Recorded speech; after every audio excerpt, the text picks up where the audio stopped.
Hey, it's Dr. John Terry, the Black Belt Leader, and welcome to this Words of Wisdom Wednesday as we take another look at leadership insights from the Bible. Now, whether you're a person of faith or not, the Bible is a compilation of 66 books comprising thousands of years of human history. And in the pages of the Bible, it documents the leadership of those individuals living throughout thousands of years of human history. We have an opportunity by examining these books of the Bible to identify good leadership, bad leadership, poor leadership, and great leadership, and what happens as a result of each. Now, we've been looking at the life of Joseph, and if you'll recall in the prior couple of lessons, looking into the life of Joseph, we've seen that Joseph as a young man was sold by his brothers into slavery.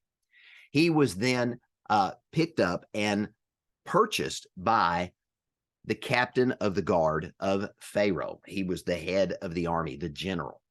And then later, having been put in charge of the entire household because of his impeccable leadership ability, was falsely accused of attempting to rape the captain's wife and had found himself imprisoned. While he was there, the Pharaoh's cupbearer and his baker had displeased the king, and they too had been thrown in prison. Now, while they were all there together, the cupbearer and the baker had dreams they didn't understand. And Joseph helped them understand the meaning of their dreams. And exactly as he shared the interpretations of their dreams, it came to pass. The cupbearer was restored to his position working for the Pharaoh, and the baker was executed. With that backstory, we pick up on this week's examination of leadership insights from the Bible as we go further into the life of Joseph. Genesis chapter 41, verses 1 through 3. When 2 full years had passed, Pharaoh had a dream. In the morning, his mind was troubled, so he sent for all the magicians and wise men of Egypt. Pharaoh told them of his dreams, but none could interpret the dreams for him. Then the chief cupbearer said to Pharaoh, "Today I'm reminded of my shortcomings. Each of us." And then the cupbearer went on to retell the story of how he and the baker had been imprisoned and met Joseph. "We had a dream the same night. Now a young Hebrew was there with us. We told him our dreams, and he interpreted them for us, and things turned out exactly as he interpreted them." So what do we take from this particular passage of scripture that we can apply to leadership today? Understand this: when a crisis comes, good leadership is always going to be remembered and sought out. Now, look at Joseph. It had been 2 years since the cupbearer had been restored to his position with Pharaoh. And even though the cupbearer had promised to remember Joseph and put in a good word for him, 2 years had passed, and Joseph was still in prison. He was still leading himself well and doing consistently what he had raised himself to do. But even though he had been forgotten in the moment, when a crisis occurred and his leadership was needed, he was remembered. And it's important for you as a leader to remember that you may have been forgotten in the moment, but you're not going to be forgotten. And in fact, you're going to be remembered and sought out when you are needed the most. And just like Joseph, even in your own troubled times, there's still opportunities to influence and to lead. For Joseph, he would falsely imprison. For you, it might be a difficulty at home. It might be a challenge at work. We don't know what that trouble is, but there are still opportunities to influence and lead right where you are. And as you consistently do that as a man or woman of integrity, leading yourself well, making good choices, and getting results, there's going to be opportunities to influence and lead at a higher level. So let's jump back into the story, verse 14. So Pharaoh sent for Joseph, and he was quickly brought from the dungeon. When he had shaved and changed his clothes, and I'm sure took a bath as well, he came before Pharaoh. Now, that leads us to our second leadership insight of today's teaching. Not only when crisis occurs, good leadership is going to be remembered. Here's what you need to understand. And I shared this in the last session, but it's appropriate to share it again. You never know who's going to come across your path you can influence.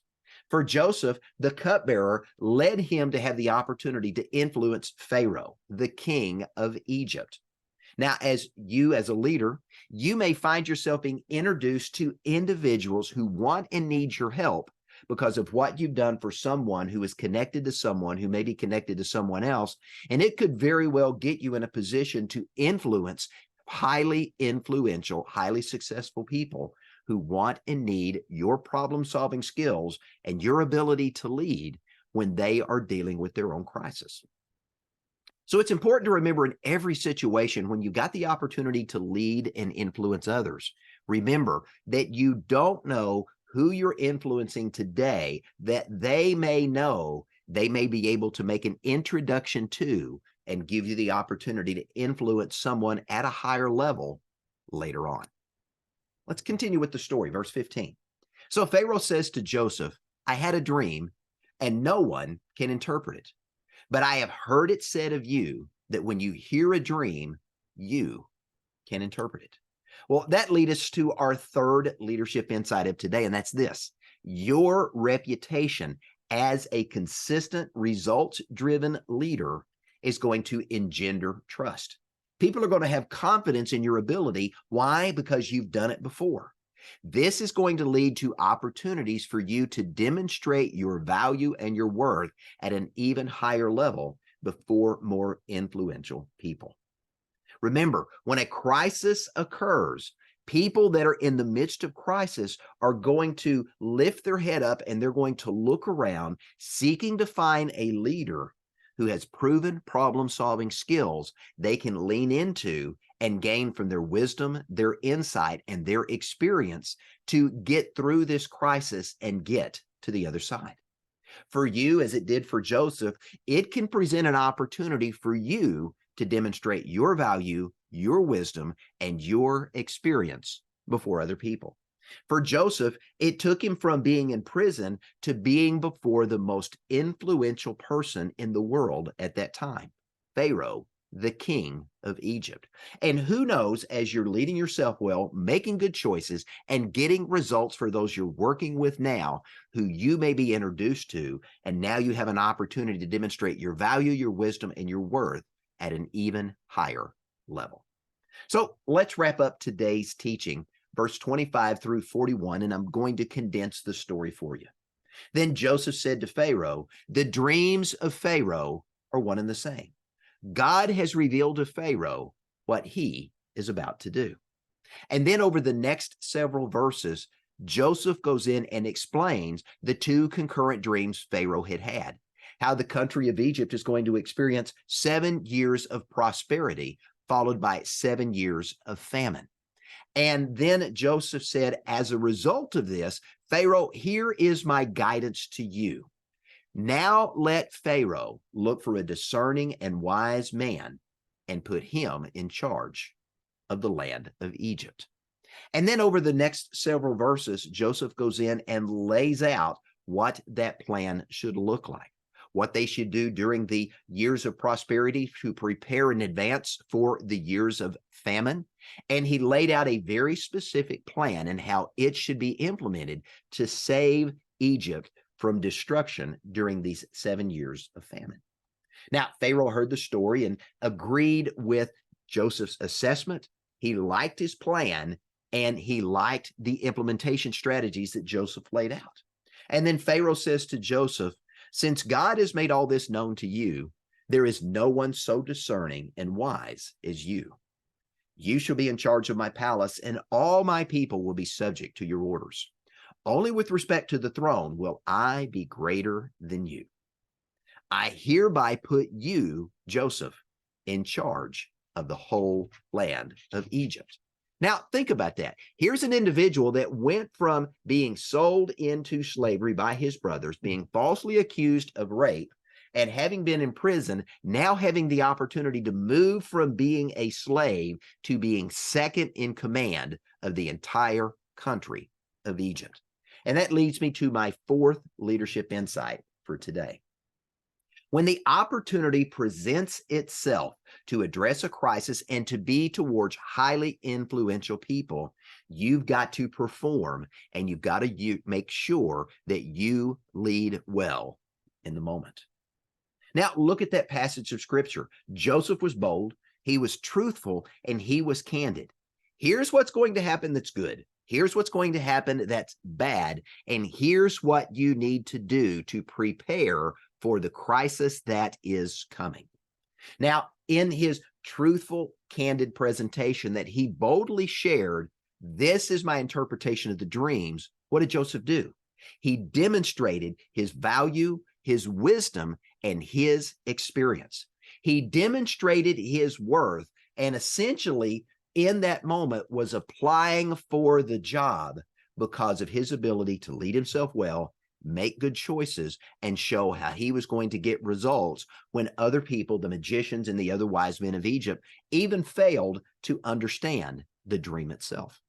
So Joseph saw an opportunity to position himself as the go-to expert to handle this crisis, and essentially was applying for the job as he was creating the job that he was applying for. That's a brilliant stroke from a leader recognizing an opportunity and positioning himself or herself to be the go-to person to help lead in the midst of crisis. Hey, I hope you enjoyed today's leadership insight from the Bible. And if you want more leadership lessons, either faith-based like this or general leadership lessons themselves, let me route you to a couple of resources I have that are absolutely free and available to you 24/7, 365. You can follow me on my YouTube channel. That's at Be a Black Belt Leader on YouTube.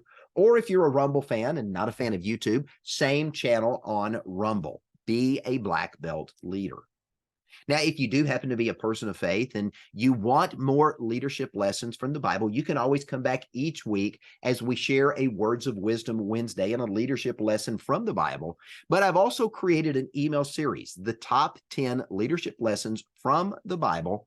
It's a free resource. Simply go to my website. You guessed it, beablackbeltleader.com. Go to the courses area and you'll see a free resource that says leadership lessons from the Bible. Simply click on that link, subscribe to that email series, and they'll be delivered directly to your inbox. And while you're there, let me encourage you to take a look at a lot of the other free and paid content that is available on my website. Leadership, communication, influence, personal growth, professional growth, a variety of tools and resources are available to you at beablackbeltleader.com. While you're there, make sure you subscribe to my newsletter, subscribe to my podcast, and on the Contact Us page, you'll get access to all my social media where each day I'm sharing tips, tools, insights, and resources to help you become a better version of who you are and what you do as you discover, develop, and deploy your own unique Black Belt leader in life. I'm Dr. John Terry, the Black Belt Leader. Thanks for joining me, and have a great day.